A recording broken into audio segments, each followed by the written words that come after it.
Oh, yeah. If they wanted to write 200 words or 400 words, we'd let them do it. And we published it all, and we had some very creative writing. So that's the way it started, and it started as a bi-weekly every 2 weeks, and we published it that way for 2.5 years, and then we decided to go weekly in '93. But since then, we've made a lot of changes, added a lot, obviously, really concentrated much more heavily on entertainment, music and live entertainment, and in recent years, it's devoted a lot more efforts to news coverage. We're actually doing some reporting as well as just opinion and commentary. Yeah, it's a very interesting mix that you have. You have great national columnists like Molly Ivins and Dave Barry, and then you have locals like Bill Doolittle and change through education and political activism is still alive and well, and an individual vote surely does count nowadays in America, as we've all come to realize since the presidential election. And but all that's very exciting, and all that's very it really gets the juices flowing. But at the end of it, it comes back down that I lost both of those, and now I'm back as a citizen galvanist. So what I seek to do now is to present myself as a citizen and as someone with experience in certain matters, and I'm going to try to educate the public and educate the legislature and educate the elected officials who do occupy those offices in those issues which are important to me and within which I sought to bring about change if I had been elected. You cannot, the people cannot understand, Patrick, people can't understand this, the sense of this, just how deep a subject it is unless they get some historical overview. So let me say this. Since time immemorial, the farmers, the people who owned land, the agrarian society produced the 4 basic commodities of civilization: fiber, fuel, medicine, and food. Before we domesticated crops, we were hunters and gatherers, and chased animals and gathered nuts and berries. And then we started domesticating crops as a human species, which, of course, as you know, is the basis of civilization. You had to stay in one place to till the crops, so you started villages. You walled the villages. The farmers produced the basic commodities of life: fiber, fuel, medicine, and food. They were all produced in the natural cycle. When land is the means of producing that wealth, even sharecroppers and people who know the business end of the hoe have a role in the village and in the society, and an honorable role there.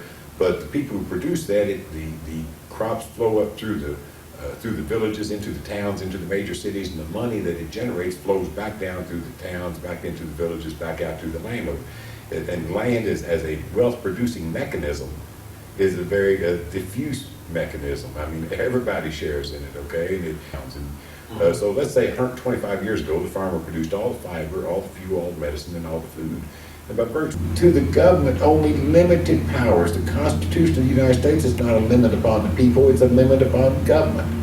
For the first time, the government was limited and put in such a form that the benefits and processes of government were to flow to the people, instead of that tyrant, instead of the king or queen up to that point. And fascism seeks to give the government power, or the government by acting outside of its constitutional domain is exercising fascist power. If you read the Constitution of the United States, it only gives the federal government certain rights and privileges, and it only gives the federal government certain areas in the United States that they can actually act. As a matter of fact, the federal government and federal agencies can't act in about 95% of the counties of the United States except by permission of the sheriff's office. Because, of course, I'm just the guy to do it. He works for a living. I work for a living.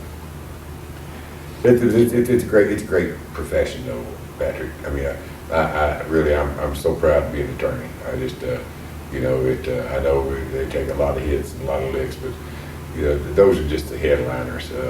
There's thousands of attorneys who work every day to keep the fires of civilization going. That don't hit the headlines, and that keeps the commerce going, and keeps the distribution of services going.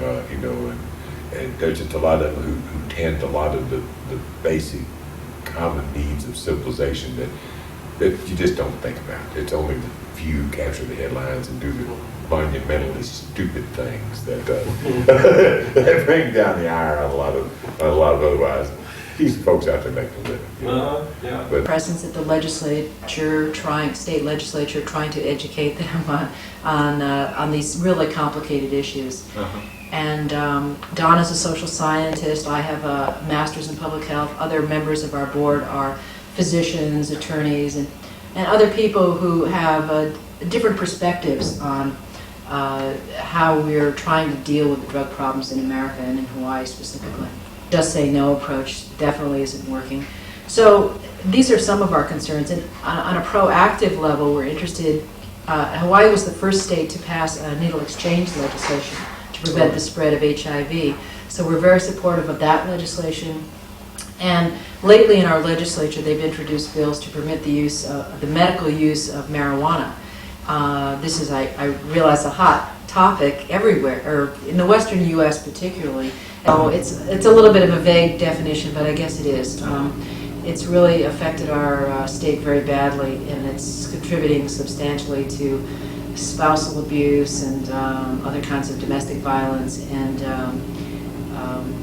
it's a bad drug. There are definitely there's a spectrum, I believe, of harmfulness in terms of drugs, and alcohol is pretty bad, and crystal methamphetamine has some of the same bad characteristics as alcohol, I think.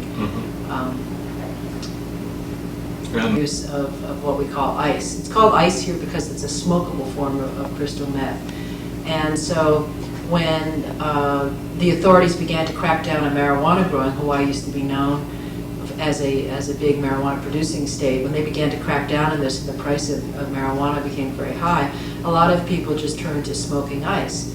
Both things are smoked, and if your drug education is telling you all drugs are terrible, then hey, you might as well smoke this new one. And it's cheap, and it lasts a long time. Yeah, it's cheaper, it's and you're going to China and Japan just this spring. Yes, I'll be performing with the Beijing Trio. That's features Max Roach on multiple percussion and Jabing Chen on erhu, which is a Chinese two-string instrument.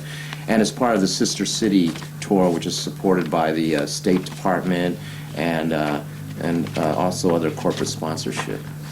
And in just a few minutes, we're going to give a demonstration of Many, probably eight different languages, Chinese, Russian.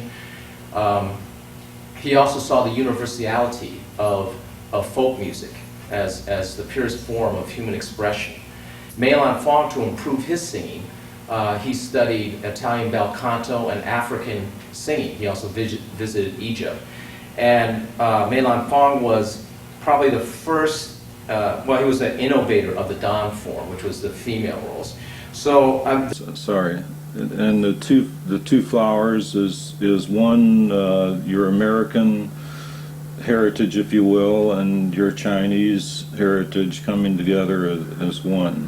yeah, it has multiple meanings, but that is one I think that will resonate. You know, for a lot of Americans, that is, if you're and it also means that, well, just because, like, for example, if you're Irish American, yes, there's being in touch with being Irish, but being in America, and well, I guess I should really refer to the States, because I haven't been to South America yet, but it's like you're interacting with different people. I'm interacting with you, and you're, you know, European American. I don't know specific. Well, you said you're Catholic, and so see, I studied the music of French Impressionistic Olivier Messiaen, who was a devout Catholic, and in his music there was a lot of Christian symbolism. And me being a Christian, when I became a Christian, I actually became closer to Olivier Messiaen.